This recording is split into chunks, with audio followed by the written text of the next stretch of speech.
Comedy is timing. Tonight, the comedians on South High, very funny podcast, go north to join us on Whiskey Business.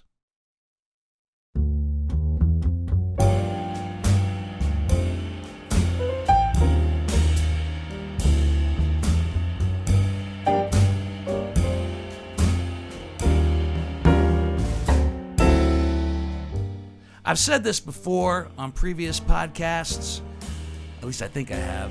I haven't chosen my professions in life so much as they have chosen me. When I was in my late 20s, I was an investigator. Something that we always say we're going to talk about on Whiskey Business, but we haven't yet, and we will someday.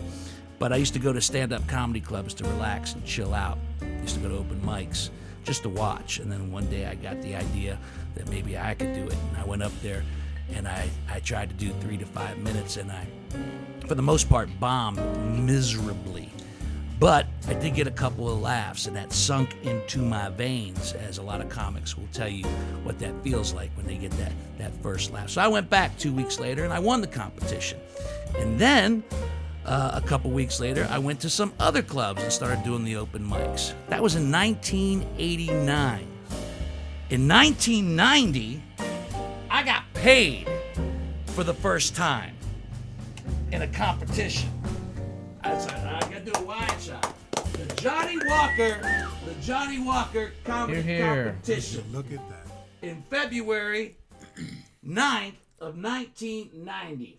Six to nine. $9. February 6th. It's a 9 to you because I'm February glad it's 6th. upside It was like a down. 9 from here. All right. Glad it I wasn't didn't even a drink math it. competition. February 6th of 1990, which means while we are recording this podcast tonight, I am celebrating 30 years of telling jokes on stage. All right, brother. One way or the other. Not consistently for 30 years, but my foot was always in the water for those 30 years.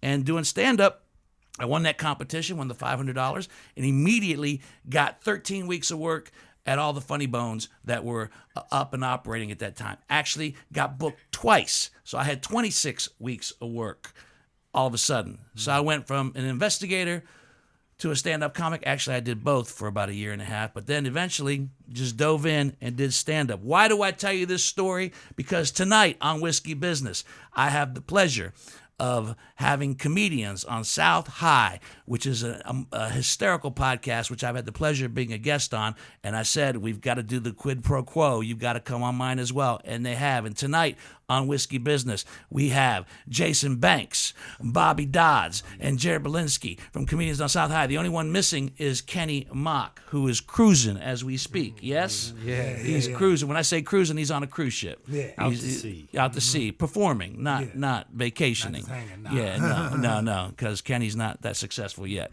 Where you could just go on cruises. Before we get into everything, and it's going to be fun tonight. It really is. We got to do a little bit of business. Can't do the podcast without, of course, on the audio side, Mr. Greg Hansberry. Yes. Yeah. Reminding Thank you sir. to check out all the social medias on a regular basis. That's right. Follow us on Instagram, Facebook, Twitter. Also, subscribe on your favorite podcasting app, which now available on iHeart podcasting. How about that? As well. iHeart as well. We're like the Evil Empire. Is that what they say? They call it the Evil Yeah. Empire. I don't Also- know, but if yeah. we're on there and that's where people go, then it's not so evil. Yeah, all right, fair enough. no, We also videotape this, and you'll talk about it a little bit, but we're recording the show down in Dino's poker room. Yes, a We've little done different, a some little bit of a shows here different before. venue tonight to accommodate the fellas. But you can see Johnny's videotaping this. So our YouTube channel, Whiskey Business with Dino Tripodis. Mm-hmm. Subscribe right there, and then after you subscribe, there's a little bell icon. You click on that bell, and then you can set up notifications so that like whenever Johnny puts up a new video, I didn't know about Boink. the bell. You it's never there. mentioned the bell. I know. before. I haven't. It's a Never new mentioned the buzzword. bell. I've been hearing people talk about the bell. The bell. The All bell. right. So click on the bell. Click on the bell. And of course, the video side of things, Mr. John Whitney, who takes care of us. There he is, the classic thumb as well. And our guest bottle tonight. And I picked this one because comics, comedians, if you will, are somewhat what I call oratory rebels. They can be, depending on what they talk about on stage. So tonight our guest bottle is Rebel Yell, 100 proof Rebel Yell from Lux Road Distillers. I've had this before. Despite the name, I'm going to tell you right now, it's not going to knock you over. I think it's more of a whisper of a whiskey, despite the fact that it's 100 proof. I don't know how much you guys drink whiskey on a regular basis, but for 100 proof whiskey, the nose is a little light to me. Jason, do you ever experience whiskey? Can you pick up on the nose and the palate? No, I can't. I drink Jameson a lot, but that's it. But how can you tell me that this 100 proof is a whisper? Right. Is that even real? I was gonna say. When you drink as much What's whiskey that? as I have, yeah, it's because you expect you see 100 proof, you expect something to knock you on your ass, both from a nose and a palate and a finish. If you drink a lot of whiskey, and the nose is it's okay, and the palate, it's nothing to write home about. It was smooth. It There's tastes some- good. It's drinkable, as What the should it kids say? say. This is the thing. I don't know anything about what you guys nose and palates. What am I looking for? I'm not even sure. You're looking bro. for what you like. You Okay. look Yeah. what you like. I mean, It's a weeded bourbon, so you're gonna pick up a little bit of vanilla, a little bit of oak and wheat, of course, and the finish, like I said, nothing memorable or lasting. Usually with 100 proof whiskey, you can taste it for a while longer while it's in there, but this one kind of disappears quickly. But I'm sorry, I hit the microphone, Hansberry. But for $20 a bottle. Now you're talking. Now you're love it. talking. That's Now what's you're starting to make sense. So this is what's that's crazy. the real reason. The whole time you was showing this bottle, I was just thinking in my head, I wonder what type of guests we are. And to know where you pulled this bottle. I mean, it I had get me that. thinking. I and get then that. You you think told you're me. thinking because I'm I a got you $20 guys, guest. I'm gonna go with a $20 bottle. Yeah, No, I'm a I picked $20 it. whore. I picked split it that three because I thought Rebel Yell. I was thinking, like I said, comics sometimes are oratory rebels, depending on what they talk about, which is one of the things we're going to talk about tonight. We're It going to talk says about comedy. on and Instagram. stand-up. It says risk takers, rule breakers, and noise makers. There you go. There you go, Rebel. that's Yeah. Right. Yeah. Rebel Yell. That's you guys. So you see, so I got it more for the theme as Yes. opposed. I'm not disappointed that it was only $20 Yeah. a bottle. Listen, We'll drink two if it makes you feel better. I can't take my wife out. And then all of a sudden she was like, "Are we getting champagne?" I was like, "I was gonna get champagne, but with that purple dress, I thought you was more of a grape Smirnoff." So I figured I'm gonna get you something like that. Like she gonna see past that. She gonna be like, "No, you spent $3 on this damn grape." Well, I Smirnoff." remember when I came down to do Comedians on South High, you guys had a bottle of Four Roses, and that was nice. And that retails for about $38 a bottle. Yeah, we So, thought you was $18 more expensive than $18 you more think we dollars. are. So Yeah, so we do what we can. You tried to impress me. I'm not trying to impress y'all. I'm just happy that you're all here. And we're missing Kenny Mock. And what's kind of cool is that everybody, with the exception of Jared Blinsky, Jason, Bobby, and Kenny, have all done The Premise, which is getting ready to have another installment on February the 20th at Shadowbox Live. And each one of you separately have just killed it. Each one of you has just destroyed the room every time we did it. And it's kind of a different setup as far as the podcast goes. But you guys were the guest comics. You didn't compete. And Jason, you did the very first one. Yeah. And I don't want to tell anybody this, but I'm gonna share it right now because we did not know exactly what we were getting into financially. You got paid the most.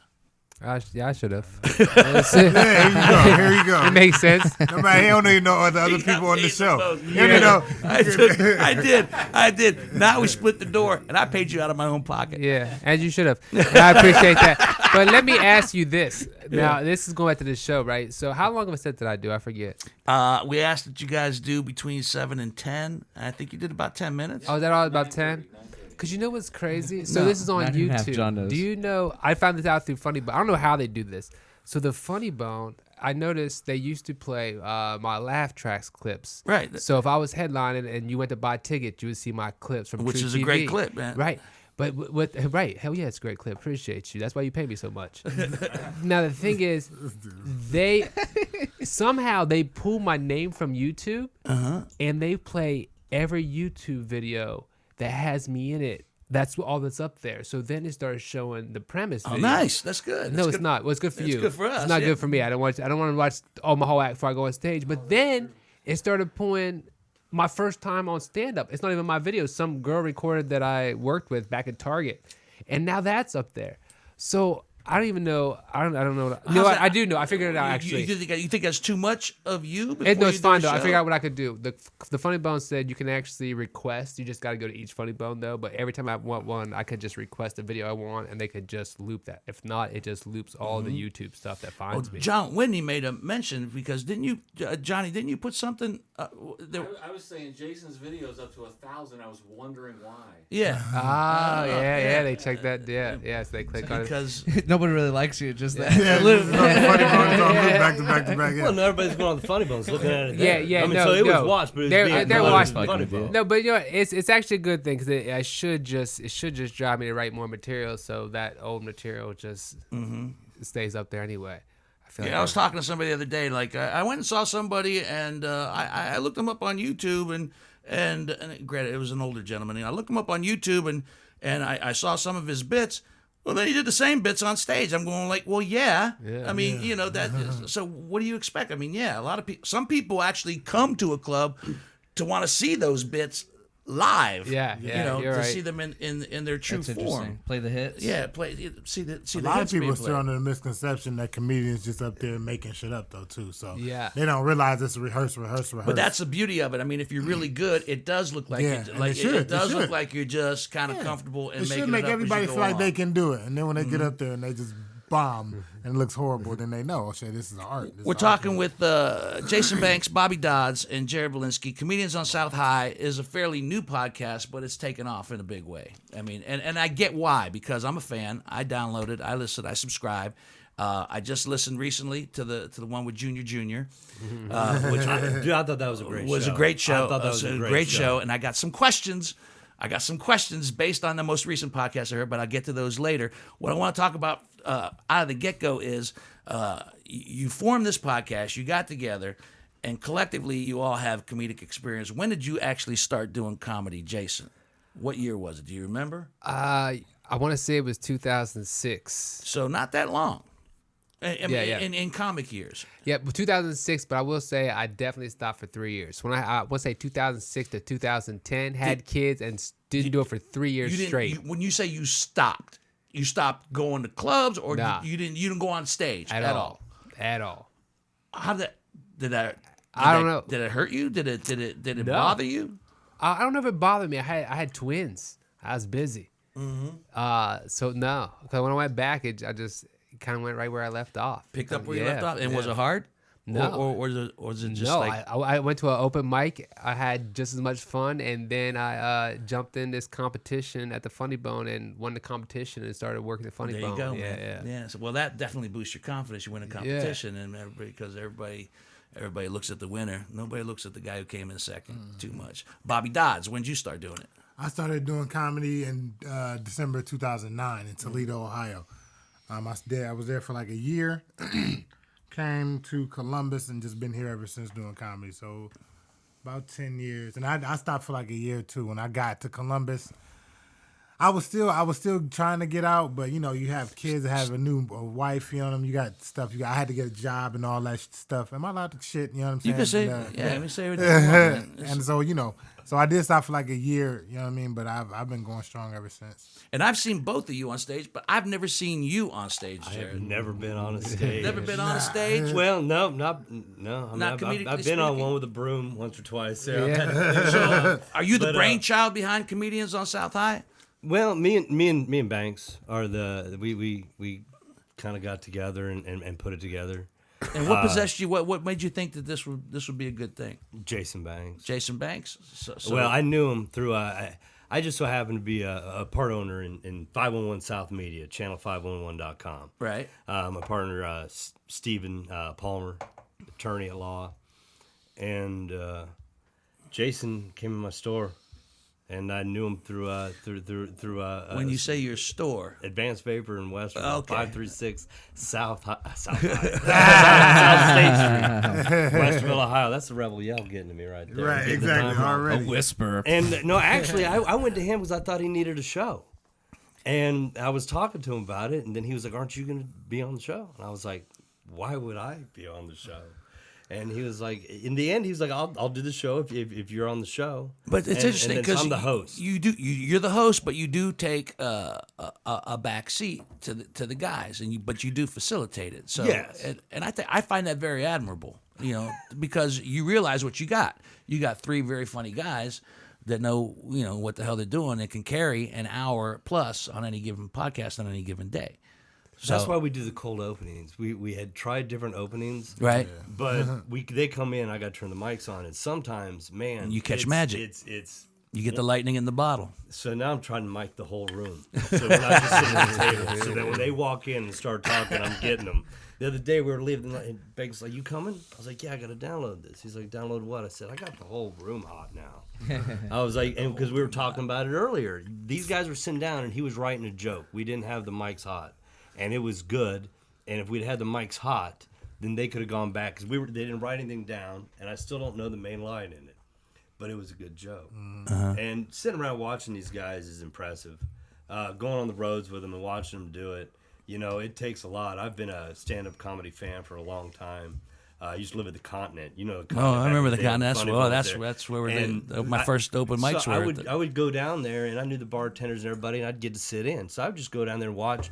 And that was one thing that I would see the same guy doing the same act over and over.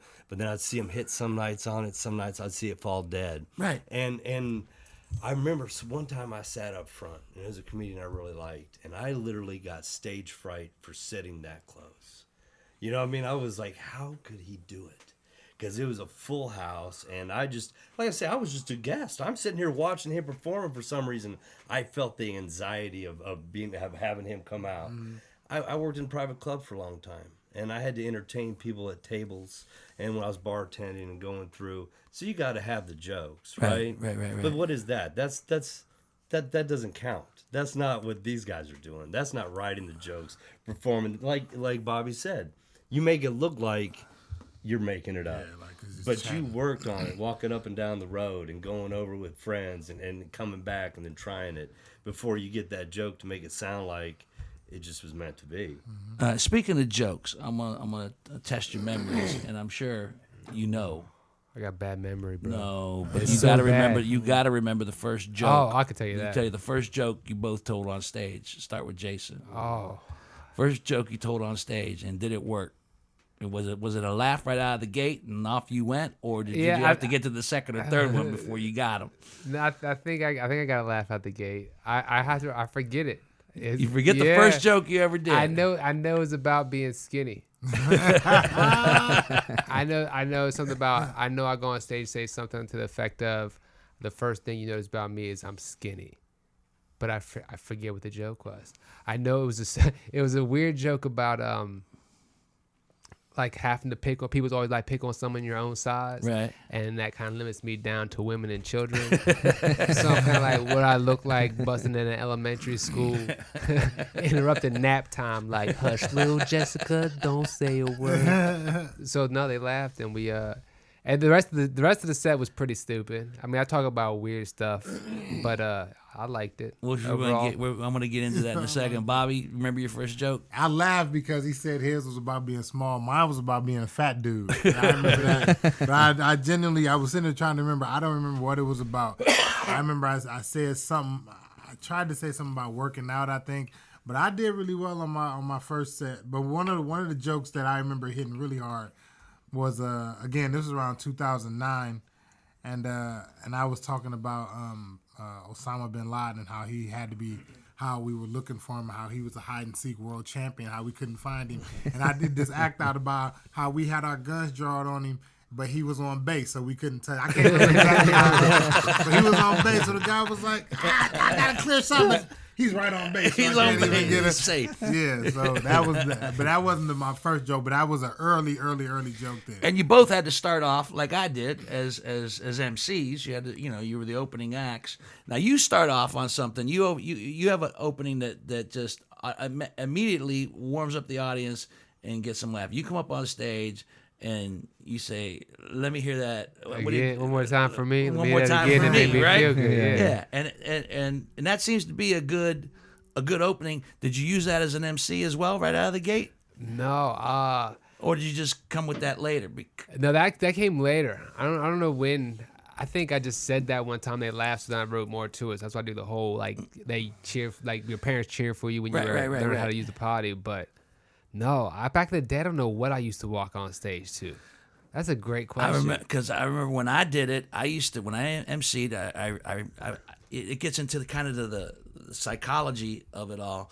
As an MC, you got to set the table. Mm-hmm. You got to get their attention. And I remember when I first started going on the road. This is back when there were still answering machines available, and I would go up with my little handheld tape recorder, and I go, "This is the tape that goes into my answering machine." I said, "We're going to record an answering machine," and immediately they're all focused, and I would say, and they would say something, basic for the answering machine. Okay, now just the women, and I would say, follow me and say, Dino is so fucking hot, and they would laugh, and then, but then I had the whole room focused, and then I could launch into whatever joke I wanted to launch into to start off with, because as an MC, sometimes, that first joke, you got to get them. You got to set the table. And I was a great MC. In fact, I was so good of an MC that almost prevented me from moving up. Yeah. Because how many shows have you been at where the MC has not been good? And like, okay, now, and then you're the feature act, before you're the headliners, you're the feature act, and now you got to start from ground zero, because the first guy didn't really give a shit about what he was doing up there, or just didn't do well, right? I think that's what's happening with Kenny. I think he's becoming too no. I'm thinking he's becoming too good of a host, because I feel like he just picked up a lot of funny bone gigs, and I think they're kind of looking at him going, we need him to kind of host some of these shows. Set the table. Like pretty soon, like Rick's not going to keep doing that shit. Dan's not going to keep doing it. So I think they need another kind of. What have you seen me over the years? You never knew me when I was headlining at the Funny Bone. You've always known me as a host of the shows. Yeah. And I host them well. And it's a talent. It's a gift. I mean, back in the day, before any of us were on this planet, I mean, the host of a show was kind of and that's the mentality I take, was kind of like, this is my show, these are my guests. It was up to the host to set a nice table, and I still have that mentality. Like, here I am, I'm your host, I have to do a good job. You have to trust me so you can enjoy the rest of the people that are coming up. So if I fail on that first opening, and there have been nights where I felt like I failed, like I didn't set it up properly. I don't want to host anymore. No shit. No, that's all right. I mean, it's okay, because I didn't either. Yeah. So what'd you do to get out of MCing? Oh, when I was MCing, I enjoyed MCing. All right. So what'd you do to move up? Did you just get too hard to follow? I don't know. I don't know if Laura brought it up, or I just asked her when I could showcase. I think I asked when I could showcase, and I think it just took her a couple of days, and she hit me up like, "Hey, you could showcase on this date," and she gave me a date, and I went in and I showcased for her and Dave. And then boom, you're not MCing anymore. Yeah, I knew I passed the showcase before we even had this conversation, because I was sitting out at the bar and Dave came out to get me. So he comes out for this, come talk and find out if you passed the showcase, if you're gonna feature or not. And so people started saying something, and I remember him looking back at him going, he's not gonna be too happy after I talk to him. And when he said that, I knew I passed. Like, there's no way he turns around and says this to all my friends and then takes me in the back and fails me. Like, wow, he was ignorant as shit, right? Like, you got to pass me now. Yeah. And so, Bobby, what about you? You remember when you moved up? Mine was very informal, man. I was very, I guess you can say, forthcoming with my desire to wanting to move up. And I was kind of like emailing and calling, like, yo, let me get it. And she didn't Laura, who he mentioned, didn't really know me. I didn't know her. And so I'm pretty sure I may have been coming off a little annoying, you know what I'm saying? Mm-hmm. But probably, shut up. But I kept at it, and she said, okay, well, let me get you. I got some time for you. Somebody else is showcasing. I'll see what you got, yada, yada, yada. And I went on, and I did really well. And she even said, she told me, I was concerned with how well the other guy was gonna do, who we were actually showcasing. You know what I mean? To follow you. So I was like, cool. So then they just started sending me places. You know what I'm saying? It's featured. You know what I'm saying? So that's real quick, for us not comedy savvy dudes. Like How can you not be comedy savvy? Well, You've been like- working with me for how many years? Well, I mean, I'm playing the dumb character because I really know. No, so the showcase. I mean, this is just you guys are just like trying out for the club manager to get a gig. Is that what that is basically? So yeah, your showcase is going to, well, at least for this Funny Bone, they're gonna basically let you come in and do a 15-minute set, so you can start touring around to all their clubs. They book 12 or 13 clubs, Right. And start opening for the. So no longer do I have to go up and host for 7 minutes and bring up the second act, but now I'm the second act. So now I get to just go up. Sure. And now you get all the extras, right? So now they're putting you up in the hotel, Yeah. You get all, Right. Instead of just because And the host. Is the showcase weird, yeah. just for like one or two people, or is it for the whole a whole audience? Oh no, it's the whole audience. So Okay, you're okay, you're getting it on a random. Like now, I think they'll do it anytime. It could be when I just headlined the Funny Bone, and they had 2 showcases that went up before I went up and ended the show. So it was just a regular show. So they had a host, and then 2 people came from out of town, did 15-minute sets, and then I went up and headlined, and they took them in the back and either passed them or failed them. I don't know how it went. I'm guessing Gotcha. they passed. They both seemed pretty funny. They were both good. Oh, yeah, you were there. Yeah, I yeah. was there. What was the guy's name? Sam Obed. I'm gonna tell you that was guy. funny. That guy was funny. Yeah, that yeah. guy had a show. He did. And then Felicia was the girl's name. Yeah. Yeah. So I think No, I was there with some customers of mine in the Mako Hemp Company, and I was even explaining to Name them. dropper. I mean, if you like that, you just stop by Advanced Vape from Westerville. But I told them I was like, just so you know, when you're watching the show, 2 people are applying for a job, and they're like, "What do Yeah. you mean?" Because, like you said, there's some people that they're just going to see a comedy show. Yeah. I said, so as much as we want to enjoy it, they want us to enjoy it. I was like, this right here is them. At the end, they're going to go back and be like, you know what? Maybe we'll do you again. Oh, but they had a good audience though. Like you- sometimes if you showcase, usually it might be listed. Back in the day, it was listed as a national showcase, so you would only get the free tickets and only have like 80 people in there. I performed for about 80, 90 people. I was headlining, and we was able to sell tickets, and then we able to give out a promo code at the end, closer to the date, and had it almost sold out. There was people in the top balcony, so these people got to showcase in front of a packed crowd. Right. So they had a beautiful time.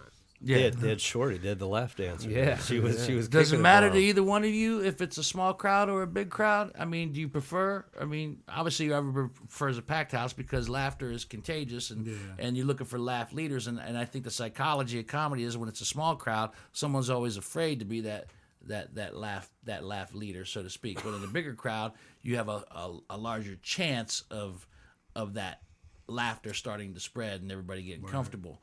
I mean, you just played. Have you both played Moe's? Yeah, up in Granville, which I'm getting ready to do this Saturday, and I'm nervous.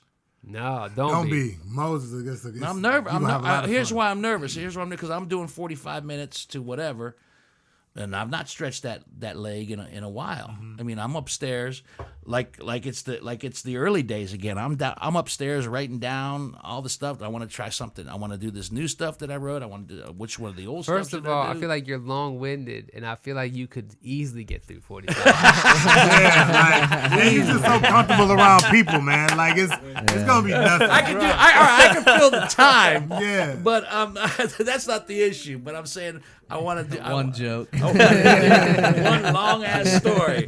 No, you're gonna have a good ass time. And first of all, I feel like well, of course it's Granville, so it's a small little spot that got everybody comes for the comedy, man. We had a good ass time, and I sold probably the most merch I've ever sold in a bar setting, I should say. And you also had the most advanced reservations that they've had prior to an actual show on a Saturday. That comes with a name. No, well, I'm saying right now you Thank you, Jared. no. Everybody else was like, "This guy's cocky." I listened to the podcast and with his tongue in cheek, and I assume it's in cheek because I'm listening to the audio portion of it. He on a regular basis. He always says that he's better than everybody else at the table. Yeah, part of he be claiming he be joking, but a part of him mean that shit wholeheartedly. Yeah, a part of him mean there's that truth. shit. There's truth in all the humor. I tell him all the time, he the funniest motherfucker I know. He don't never want to believe me. But see what's crazy is I don't believe that shit. Yeah. But you must a little bit. No, You must a little bit. You know what it is? I'll tell you what it is, honestly. It's because they called me cocky. You understand? The Funny Bone wasn't a big fan of me. I didn't even know. Like in the back, they just were like, "Yo, he's cocky as hell." And I never realized. I was like, I always thought this shit was funny. Like I thought it was more funny to walk into the open mic before the show starts. They have this little where they go over jokes. So Dan will be up there, and they'll all be sitting around.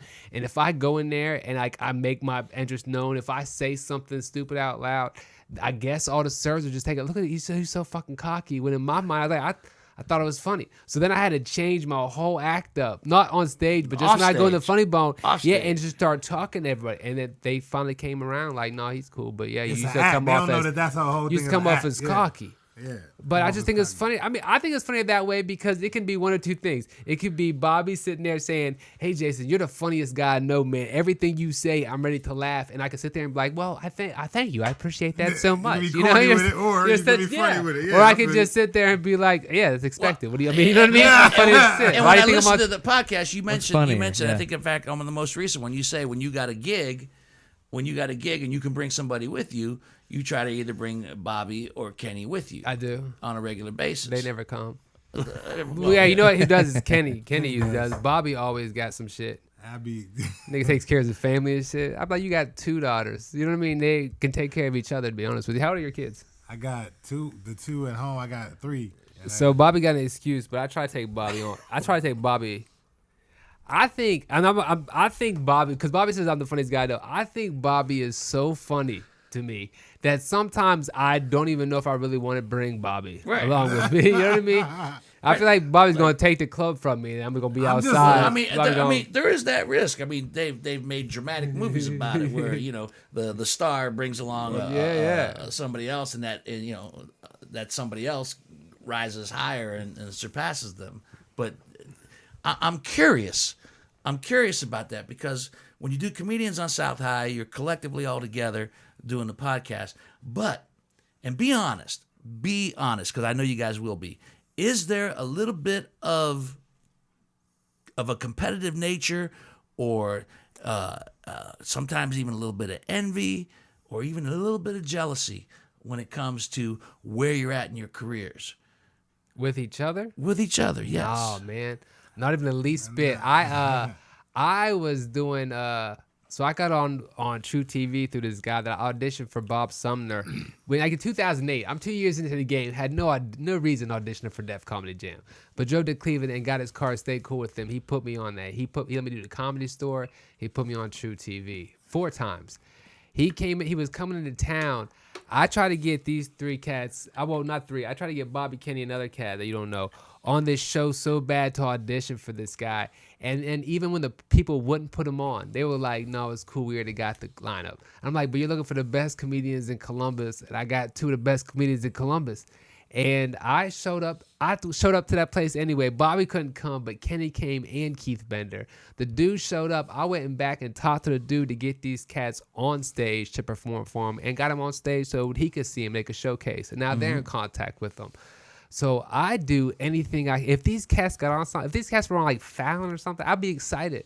I'm trying to ride Bobby's coattail. Like I feel. No, don't say that. Because here's the thing. I'm just waiting on him, bro. I'm just kind of sitting back. Because like he said, honestly, bro, I'm like my family is taking precedent right now, and only because I'm just having so much fun. As a kid, I came up in, you know what I'm saying? I came up in really hard times. I didn't get the love that I felt like my mom should have gave me. My dad wasn't there. My mom was on some other shit, you know what I'm saying? She was fucked up with the whole war on drugs shit. So I was really kind of raising myself, and I didn't get the love I got. And I always told myself, man, if I grow up and could have a family, I got a beautiful wife, I got 3 beautiful kids, and I'm really, really, really just enjoying this time right now. So, I mean, I do comedy, and you know what I mean? Like you said, I did Moe's, and the Funny Bone fuck with me, and I get little small corporate gigs from time to time that fuck with me, you know what I'm saying? And I do the podcast, you know what I'm saying, heavy.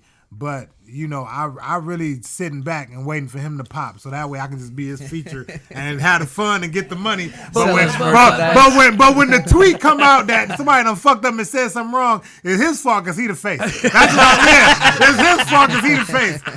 He Kevin Hart. I be spank all day. I'm cool. No, I was just about to say that. I was like, I'm cool. I just want to be a plastic cup boy. Yeah, I'm cool, bro. I'm cool. Kevin Hart got the plastic cup boys. He takes it. And You there's should see their tweets. They're despicable. there's such a crew that like Kevin Hart started. He would only go on shows to do interviews with them. Yeah. So like when he went on Wendy Williams, she wanted just to interview him, but she had to interview Kevin Hart and the Plastic Cup Boys, and he's all got these. And I just want to be a Plastic Cup Boy of Bobby's. I'm the Plastic Cup Boy. From what I've seen of Jason Banks, that this is the guy you want on your David side. Ruffin. This is David Ruffin. Right here. He takes care of his guys, and he's determined that they're with him. I mean, David Ruffin. So they're trying to say he's a solid You're a guy. solid guy. I am a solid guy, but I still will be rude to you all the time, anytime I can. I remember when Gabriel. He's never been nice to me. Never. He ain't lying. No, you go everywhere with him. He's never been nice. When Gabriel Iglesias was playing the Funny Bone, remember Gabriel?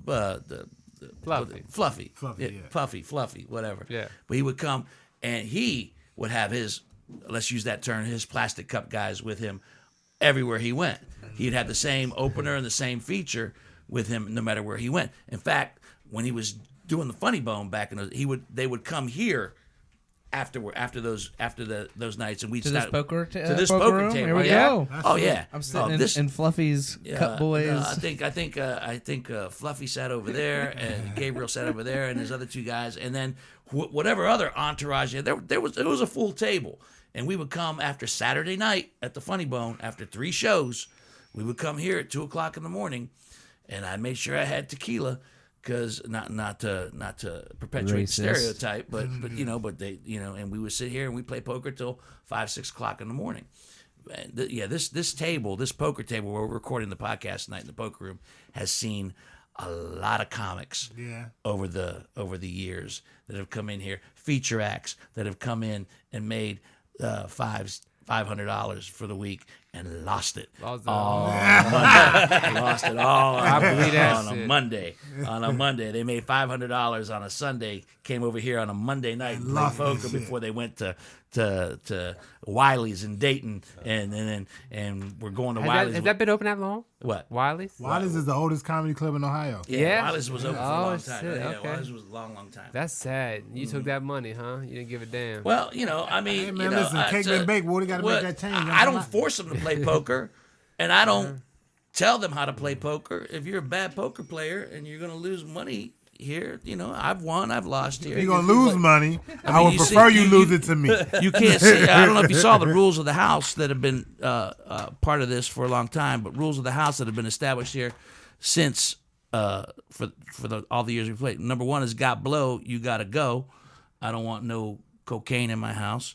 On crack, don't come back. Got a gun only if you're on the run, which I respect that because I have a concealed carry, and I understand that sometimes Motherfuckers be tripping. sometimes people got to be You gotta packing. listen, bitch. Partake of liquor and brew. It's what we do. And number 5, the Greek has final say. My house, my way. After reading those rules, do any of you guys need to go now, or you guys are cool? No, I'm cool. All right, I'm okay. cool. all Can't right. say nothing about weed. I'm all reach right. all requirements. There's actually 10 rules, but the other 5 are the board could only accommodate 5. Okay. One of them was you can't put your dick on the table. Because all You took that away. He made that. He had to happened. make that rule because apparently Somebody it's did happening. it. Yeah. Somebody went all in and said, I'm all in. I mean, I'm really all in. And he dropped his pants and put his dick on. And I go, okay, well, that's rule number 6 now. That ain't happening no more. So, yeah. I just want to know how these rules came about. Like, I feel like something happened and you had it. Each slowly one. Yeah, had these well, rules. absolutely. Yeah. Absolutely. All those things happened. There was somebody on crack, and I said, no, don't come back. And there was somebody, I saw somebody doing a line. I go, no, not in my house. I saw somebody, they moved their coat back, and I saw a gun. I go, why you got a gun? They told me. I went, all right, that's cool. Okay. They were on the run. Yeah. In the fact, lamb. back in the poker game in its prime, Isn't that a good word on the lamb? in its prime, because we had a game here every Monday night for like 15 years. There was it's not here right now, but there was always one taped right under here. Yeah. Yeah, and there have been some people that have been through this house at this game, that all walks of life have been in here. Maurice Claret. Are we allowed to say that? Do I No, need to we're edit not that allowed to out? say. You're gonna have to edit that one out. Yeah. All right, mark You- that, I Johnny. will say this. I will say this. I will mark that down as an edit. I will say that there was a famous OSU player that came here when he shouldn't have been. He came in with somebody who was putting him on the not so right path, and I said, get him out. Yeah, get him out. Was that how the on crack? No. Those things. No, it was right after the national championship. That's trauma on my seat, like Maurice. Right after the national championship. Palmer was his Right. attorney. Right after. I'd be like, My partner was and we've got him coming in on an interview. Who? Claret. Yeah. No. Yeah, because Palmer was his attorney. No. As Yeah, as we nice got as cut could it. be, and I guess it's okay. You can leave it in there. Well, now. let's say, like, he's like running for office or something. Like, why are we? Well, yeah, no. All right, I won't make you work hard. All right, there was. I mean, like, It was a time. It was a time in but, his young life where he know, was making some bad decisions. You don't want to fuck up. And the gentleman he was with was a very good friend of mine, who also made some bad all right. decisions in life. So it's more about your friend than Maurice and Claret. he thought it'd be cool to bring Maurice to the game. And as soon as that young man walked in, everybody at the table went, "Oh!" shit. Yeah. And I went, "Oh, no. He probably was, Anthony here, like, he probably was no. like 18. No. that's I mean, cool, Bobby. Who's the most famous person you had in your house? I've never nobody ever famous. My big brother probably. Yeah. Yeah, he What's doesn't do do? anything. He works at he works at FedEx. He's, He works at he's the FedEx. most You famous. gotta understand what I was thinking. Like at the time, I'm at Sunday 95 and I'm the morning show host, and the last thing I need is for a star. Literally, he won the game. He won the He national snatched us. championship. Yeah, he took the ball back. Yeah, he won it. Do you think I want? Was y'all just hanging, or was y'all like recording doing the podcast? No, no, this they're is playing before- cards. this is Like- before They're podcast. doing everything but that. This is just men. And you didn't want him drinking, getting into trouble around smoking, you. I feel you. Men Under your watch. Men of age Yeah, who were yeah. allowed to drink. He wasn't allowed to drink. Yeah, and you're right. I told my friend, I go, he just wants to. He wants to sit in and play a few hands of poker. I said, he can play. He can sit down for a couple hands, but I don't want any alcohol in his hands. And once he loses his money, because he's going to, you guys go. It's short and it's sweet. He went, all right. And he sat down and he played. He played badly, and he had a soda, and he left. He did not drink any alcohol, was here. But still, in my head, I'm thinking, man, if something goes awry, the headline if this on goes that. awry this evening, The headline on that right radio there. show radio host. show Yeah. host, and, No, something did go awry. Whatever you did took him on the wrong path. whatever I did, right? I'm not sure what happened that day. What was in Not that being soda? forthcoming That's how with this it. happened. It did not start this. Shut up. Yeah. See, you You see what we deal with? Yeah, On comedians on no, South High? see? Why there's always yelling You're and what arguing? you're and what we screaming? call in my world. You're a Maytag. Thank you. I appreciate You're a that. Maytag. You're a washing machine, and you're the agitator. You're in the Maytag. You mean like a really good comedian type of guy? no. You're the agitator in the washing machine. I never had. You know what? When I was little, I got woke up out of bed one time, and they were like, "Hey, Dwight Stone. He was a receiver for the Pittsburgh Steelers." They're like, "He's Who are you telling? I know that. He's at your cousin's house." So my dad's a huge Steelers fan, so we all got up like at 2 a.m. and we drove to my cousin's house, and we got our picture taken with Dwight Stone. And I thought this You're whole like in your time, PJs. yeah. Time out. Say it again. Like 2 o'clock in the morning. Yeah. How far away did he live? Oh no, we're in a small town, so probably Okay, 5 minutes down okay. the street.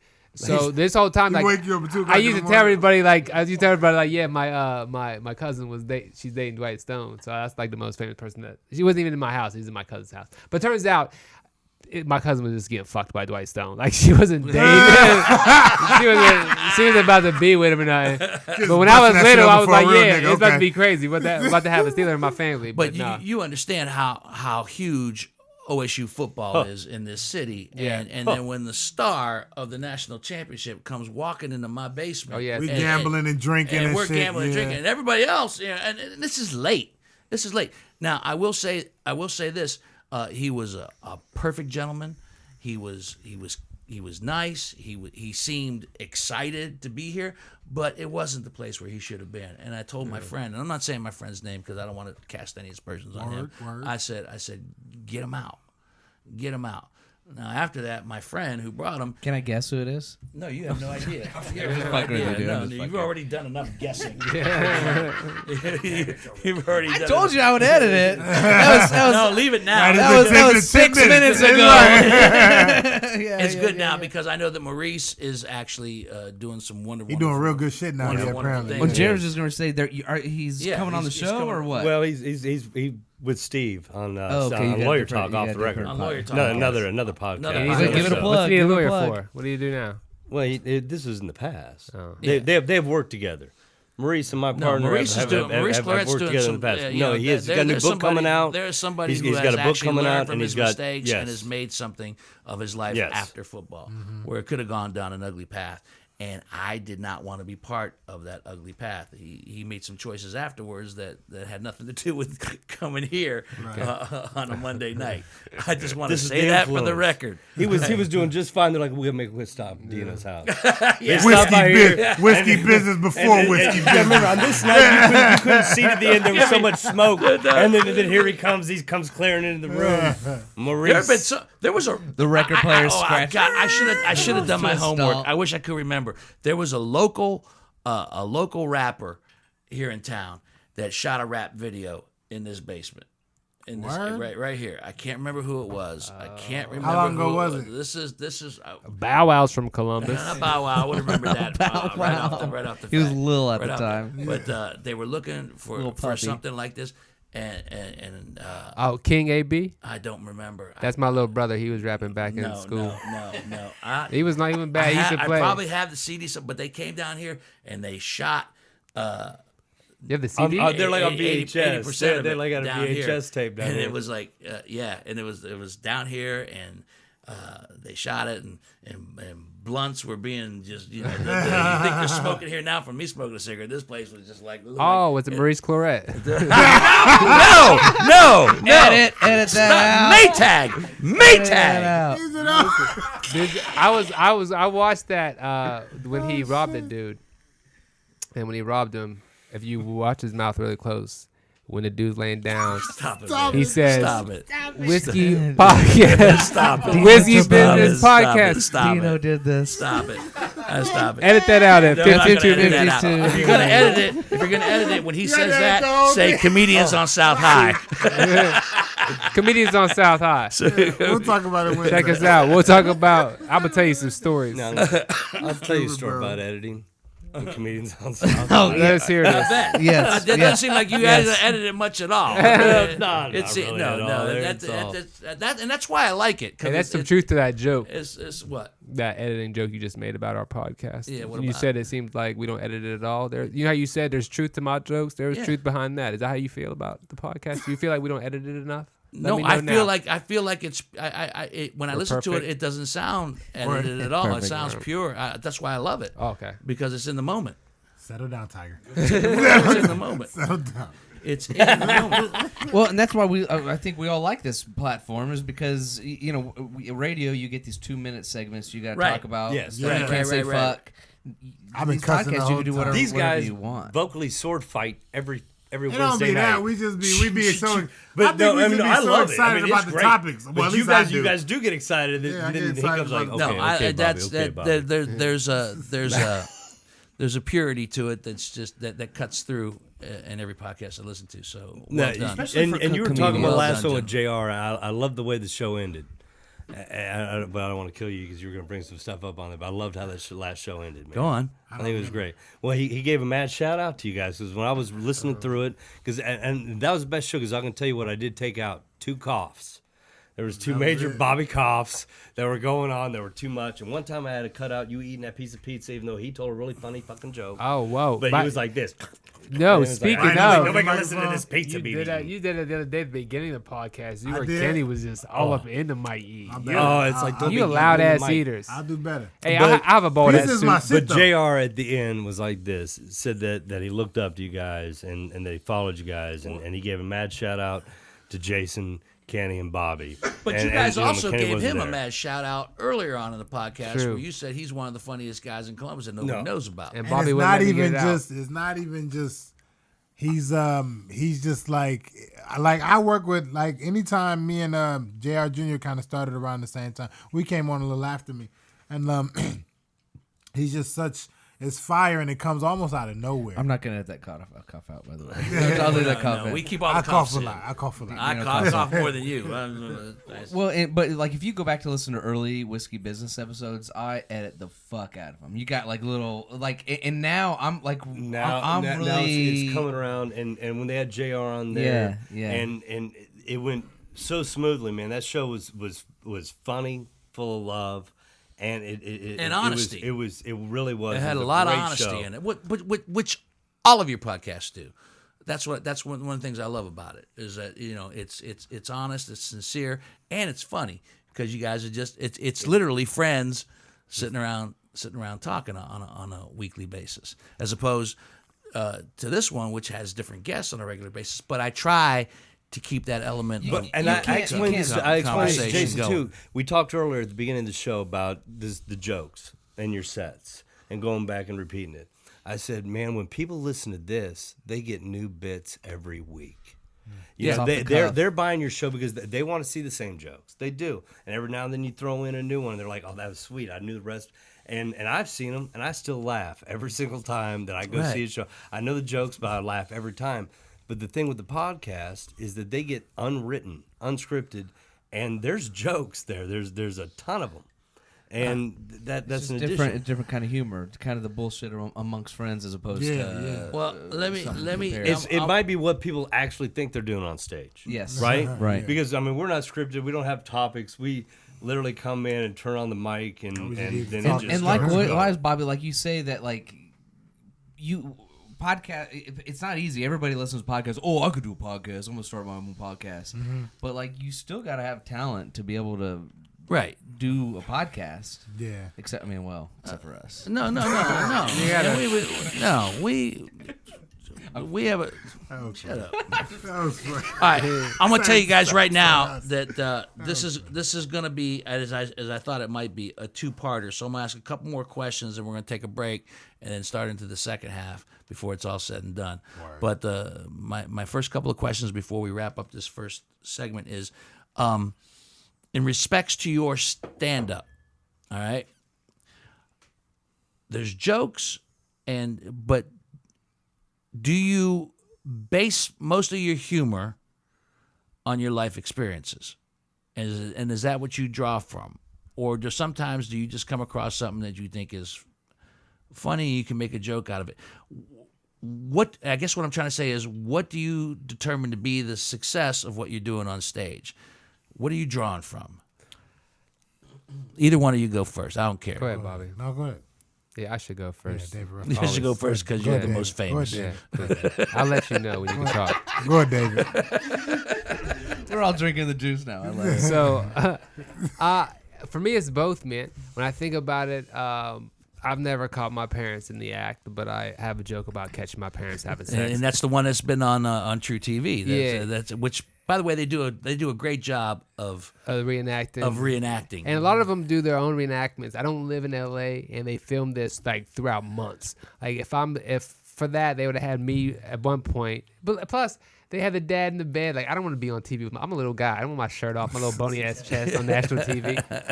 But they did do that. But also in the same season, they did a joke. They did my haunted house joke. Right, I saw that one too. And so that's a true story though. So for that one, when after college, I was dating her, and her mom got us a job at Six Flags, and we worked the haunted house. And this was for the summer, and I would honestly get there. They'd get there, and they would dress us up. I didn't have to dress up too much because I just had this weird ass mask I put on. But when I'd have to walk in the front of the haunted house and walk through the whole thing to get to the graveyard, and every room I walk in, it would freak me out. And I'd kind of look in like, "Yo, I'm coming." Like, I'm not accustomed. Yeah, I work here. like, Chill the fuck out. So I used to be scared of that haunted house. Like, when I finally got to my section, I could be cool, but just walking through it, I hated it.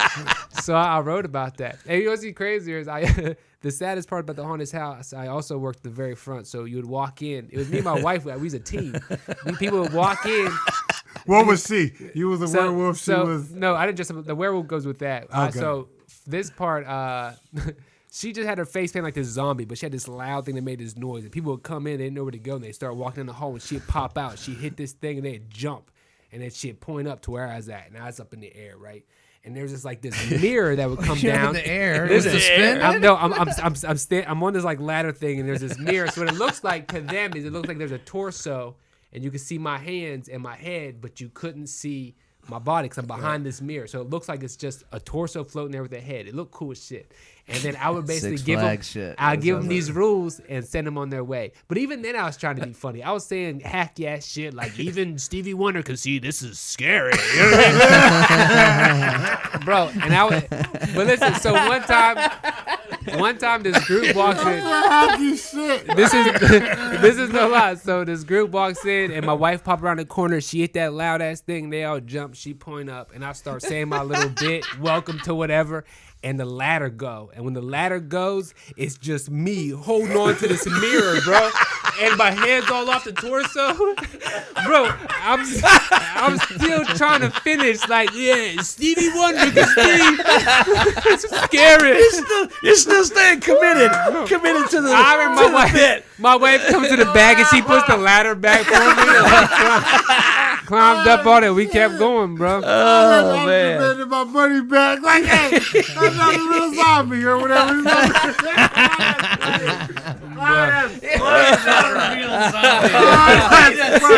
I'm sitting behind the curtain. I want my money back. That is funny. You know what's crazy? Ain't no Wizard of Oz. This is a little man. Here's what gave it away though was so since his torso's down and his mirror's there, the mirror makes it look like there's a torso. But when I fell, all this and I had to put my hands down, now they know it's a mirror. Now they see everything. They see my hand reflection off the mirror. They see the fear in my eyes.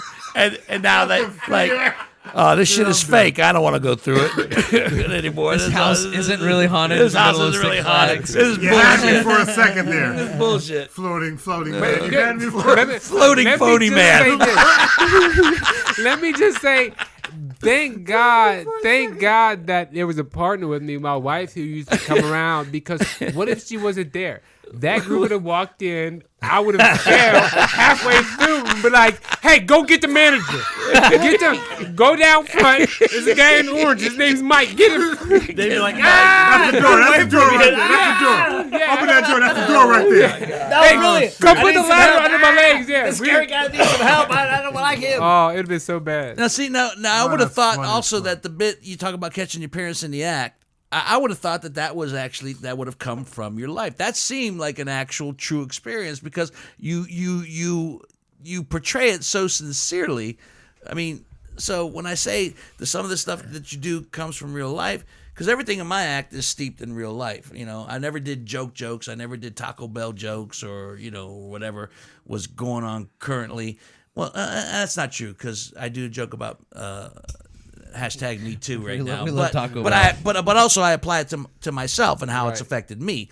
But that seemed like it came from a real deal. Wow. You know what? It came from. I feel like it came from another joke that I wrote that is real stupid. Where I was this also not a true story, but just about.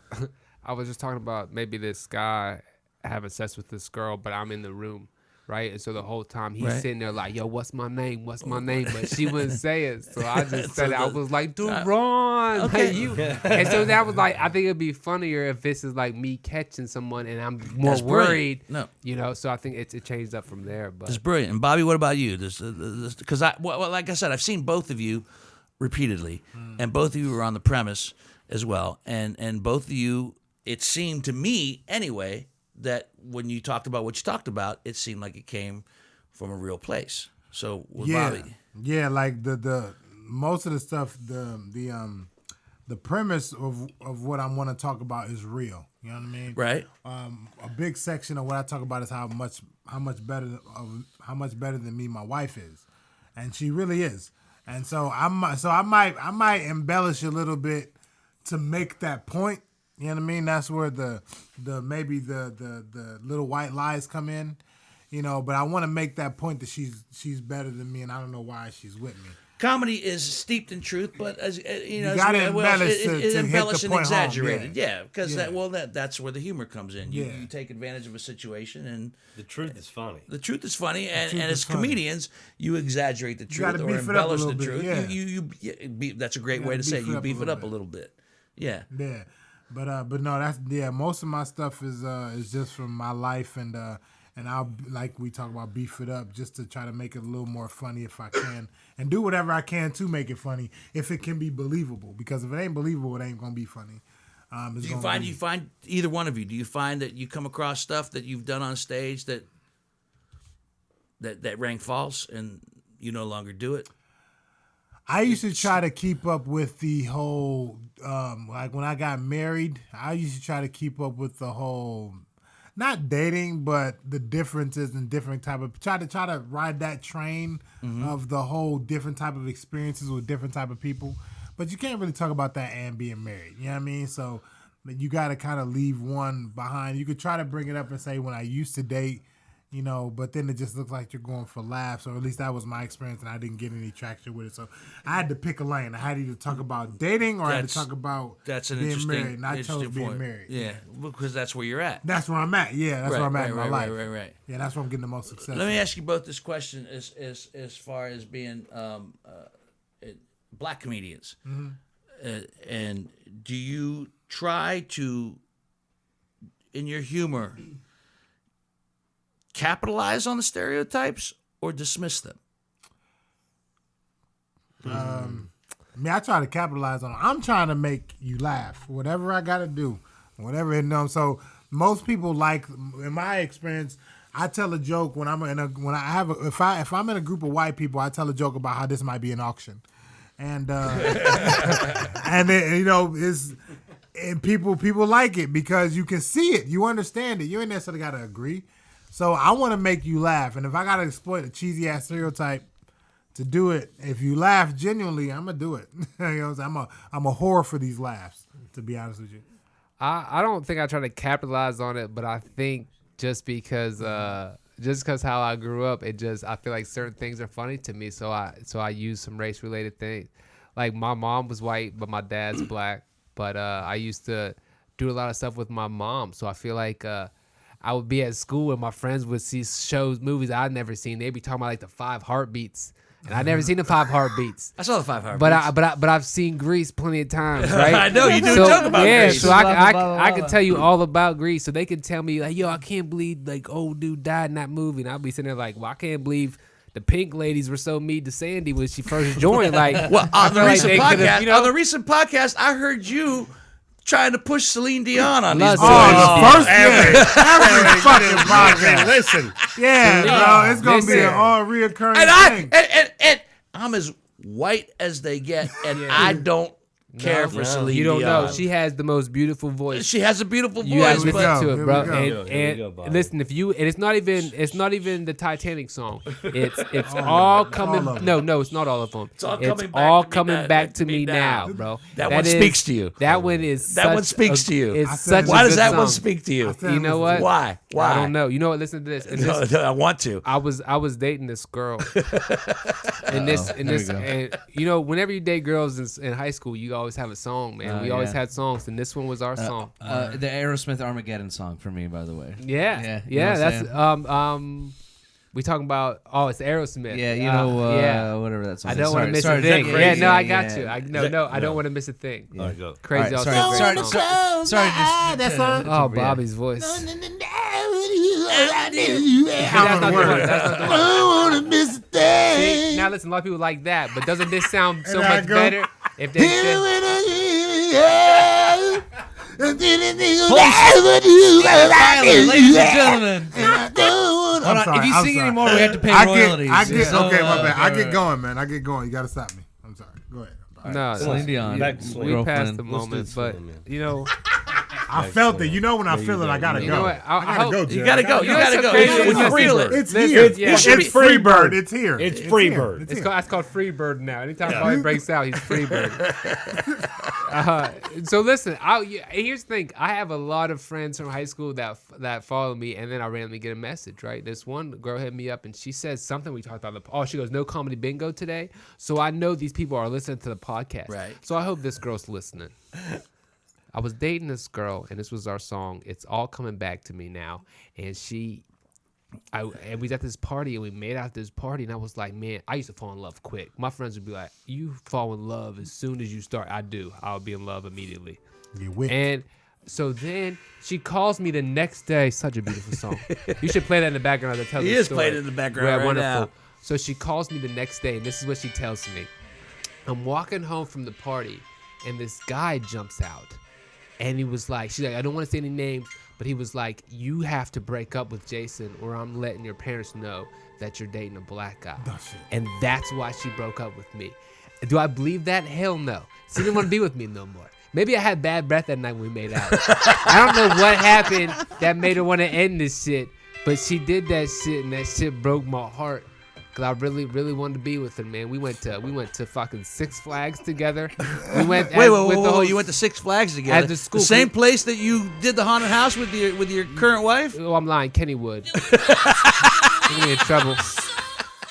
But Oh no. my body Oh shit! We knew that was John's worried we were gonna get arrested. Once he hears the voice, he can never stop, and the Indiana's gonna conversation's arrest over. So anyway, but now I just want her to know I know you were lying. And if you weren't lying, then I know it was Mikey. So if he's listening, bro, I know you're the one who jumped out. Mikey. You know what I mean? So either fuck Mikey or fuck Catherine, but either way, both of y'all. All right, we're going to wrap up part 1 of Comedians on South High here on Whiskey Business. Oh, there's a part 2, but before we do that, Hansberry's got some business to share with you. We've got a 5-star review right here on iTunes here. This is from Max Eck. Dino can make anyone interesting. This podcast has a great mixture of comedy, booze, and life lesson-esque. Quite the concoction. Quite the concoction. Yeah. Oh, that's nice. Thank you. Who's that from? Max. Thank you, Max. Thank you, Max. That's nice. Anyway, subscribe to Whiskey Business on your favorite podcasting app, including iHeart now, by the way. Yeah, we are now on the iHeart app as well. Instagram, YouTube, Whiskey Business with Dino Tripodis. Click on the subscribe button, and then that little bell right next to it will allow you to do notifications. So whenever we have a new video that comes out, it pops up right there in your feed. Bing. Bing. Just like bing? that, yeah. Or is it a ring? Is it bing or is it a ring? Actually, I don't know. Okay. You never listened to the bell, have you? All right, fair enough. And rate and review us like Max did. Thank you. We come back on part 2. We're going to get into something. We're going to get into a specific word that I heard a lot in the most latest podcast I listened to on Comedians in South High. That's right. On part 2, the N-word on Whiskey Business.